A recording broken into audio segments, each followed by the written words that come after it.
I hope की सगळ्यांचा आजचा 27 तारखेचा इंग्लिशचा पेपर एकदम बेस्ट गेला असेल, चांगलाच गेला असेल.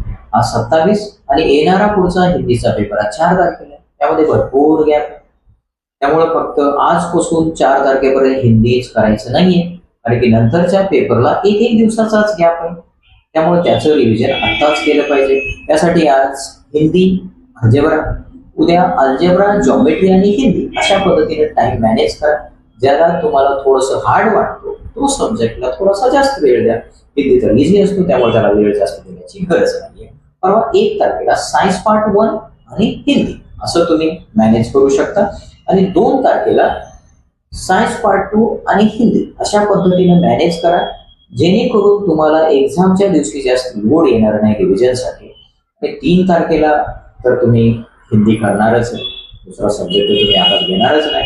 आणि सायन्स पार्ट 1 आणि सायन्स पार्ट 2 चे PYQ आपल्या YouTube चॅनलवरती आपण लेसन वाईज अपलोड केलेले आहेत. तिथे जाऊन तुम्ही त्याची हेल्प घेऊ शकता, जेणेकरून तुम्हाला रिव्हिजनला सोपं होईल.